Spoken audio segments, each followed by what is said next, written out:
hey, what's up? This is your boy Fire Ninja 7694, and today I'm going to be bringing you guys a Roxio review and setup tutorial video. My thoughts on the Roxio HD Pro. It's a good recording device. Here it is right here. It's very small, so you know I have pretty big hands, so it's decently sized as far as everything is concerned.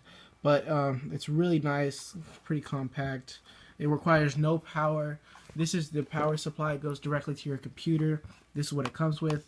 It comes with these two things here, plus a CD and a instruction manual that's in the back. So when you pretty much open the pack for this here software, right, you open it, and then you go right back here. There's a slit right here. And right in there would be your CD and your instructions. So I'll go ahead and pull all that out for you guys.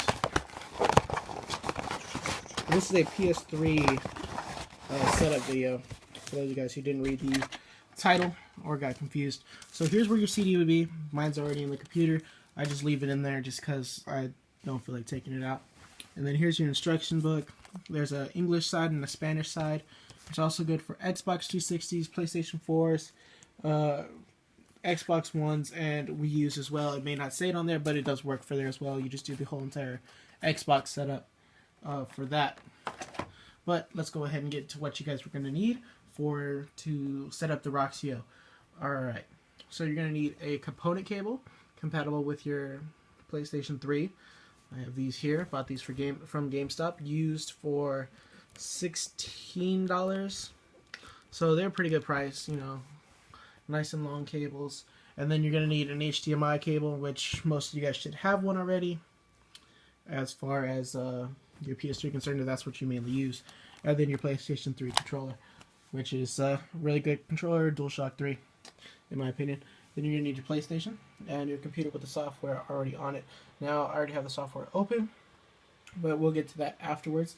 So I'm going to teach you guys how to do this setup and the best way for this to work. So pretty much you want to take your micro HDMI cable, plug it into the power supply right here in the back, and plug your HDMI, which this HDMI is going to go to your TV. You're going to plug that in here, right in there. There you go. So the back is mostly for the TV and the computer. So TV, computer. Set this up the way that I'm setting it up, and it will work for you every single time. Alright? Then you're going to take your component cables. Alright, you're going to plug them in here. So, if you have the same ones that I have, then which are from Monster, these two are this is your audio for right, and this is your audio for left. So red is for right, blue is for left, which will go to the corresponding of white for blue. So alright, so here goes the red one. Put that in there.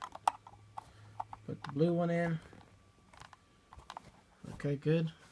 And then you're going to have your correspondence for these cables as well, which are pretty straightforward. Red to red, which is the bar right there, that red bar. That's what you're going by.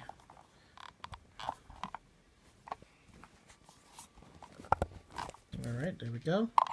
Then you go put in the blue. Alright, and then you put in your green. And once that's all done, they're all nice and snug in here. Before you do any of this setup, you know, you're going to want to make sure that you have your Roxio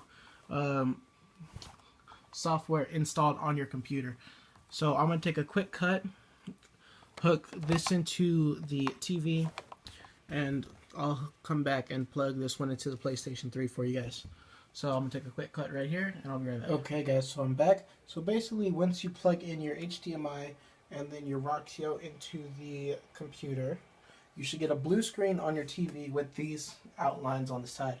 Now those are going to fix themselves after a while, but for right now what we're going to do is we're going to plug in the Monster Cat component cables into the back of our PlayStation 3.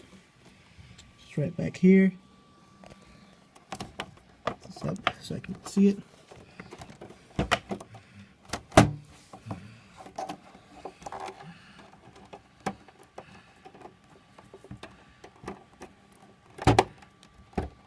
Alright, there we go.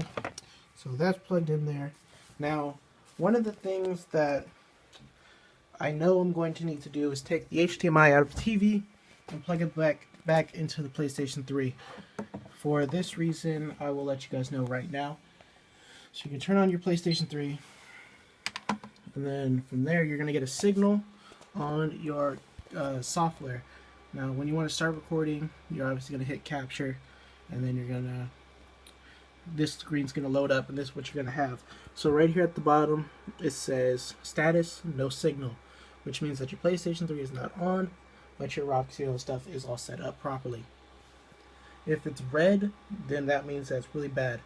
But what you're going to want to do is right here in the input settings, you're going to have to change it from HDMI, which is going to be here in a second, to component. So I'm going to close this screen out. I'm going to reload the capture, which this is your loading screen right here. The little bar, it's a loading screen. And then this pops up for you. Then it takes a second, let it load. All this time while the screen is still blue. That way you can have, that's how you're going to be recording. So now on the TV, on the laptop, the TV is what you see, it's blue.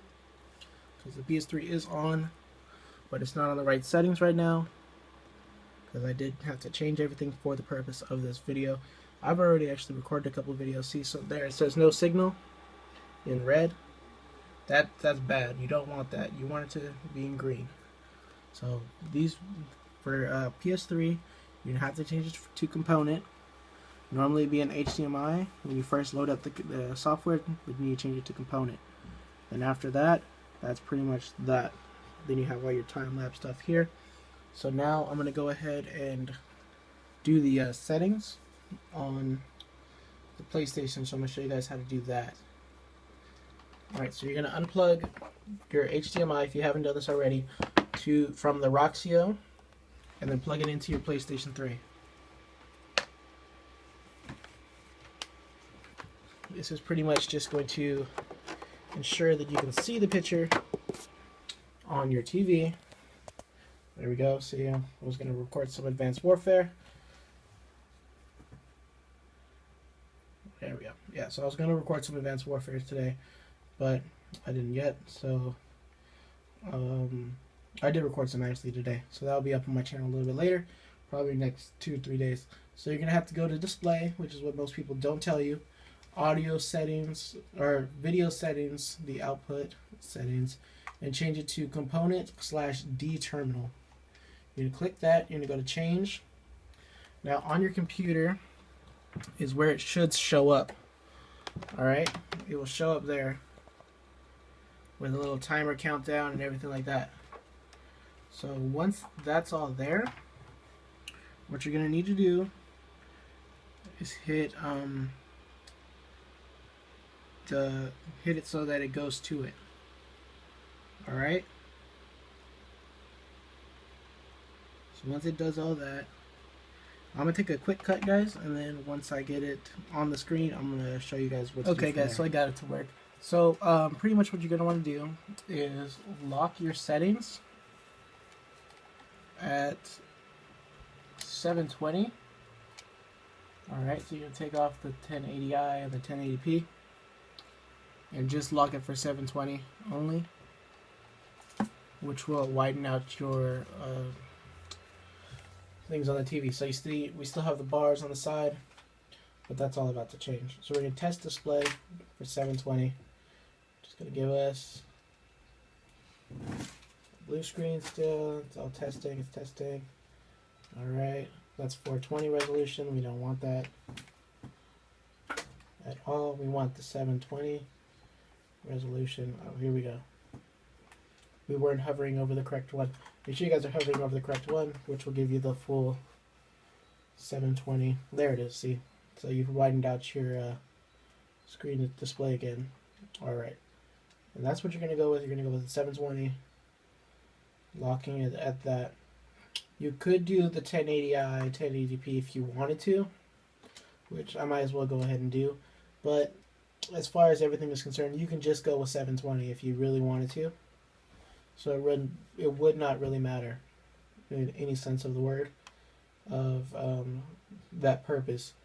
But when this is all done doing its test and everything, it will ask you, it's going to do that. That'll fix itself right now. There it is. Alright, back to blue. And then it should go to what we need right now. Switch back to HDMI on here. See, so sometimes it will do that. It will switch back to HDMI. So all you're going to want to do is just go ahead and switch it back to component. So just let this load out right quick. Yep. Alright, there we go. So now everything's back. It went back to component and it's back, as you can see on here. So alright, that's pretty much that. And then that's it. Alright. Cool, so you go ahead and finish everything out there. And once that's all done, that's pretty much your whole setup. Now for the review, it's a good quality device. You know, you can't live commentate, so that's one of its downsides for me. But as far as the whole entire setup is concerned with this whole entire device, it's pretty straightforward. It's fairly simple. It doesn't take up that much space, as you guys can see. You know, you have your wires going to your ps3, you have your wire going to your computer, and then to the TV. That's it. There's nothing else that needs to be done. So, you know, it's very easy. And then when you want to edit your videos, clearly you just go to edit and share. You can just edit them out, and that's pretty much easy. That's really easy. The software is kind of complicated, but as long as you're familiar with like Sony Vega or Windows Movie Maker, you should do quite nicely with the software. You'll have the basic understanding. Sony Vega will give you a little bit more of an edge. Like, I mainly use Sony Vega. I don't normally use this this editing software, because I have Sony Vega down here and Cinematic, but I mostly use Sony Vega, which is really good for the editing and everything like that. But that's what I mainly use, guys. So if you like this video and you found it to be informational, don't forget to hit that like button. Don't forget to subscribe for more content like this coming out in the future. I might do a couple more reviews. I'm definitely going to be posting more gameplay in better quality now, since we do have a Roxio Gaming Capture Pro. But yeah, so don't forget to hit the like button if you guys do enjoy. But other than that, this is Fire Ninja 7694, and I'm out, guys. Okay, Peace. guys, there's one more thing that I forgot to add with the video when you were doing the setup. It's the you need to do the audio as well. So change the audio to audio input connector /SCAT /AV multiple, and then you're gonna save it, and that's it. That's all you need to do. But other than that, that's pretty much it. But yeah, so don't forget to like, favorite, and subscribe if you do enjoy for more top-notch daily content.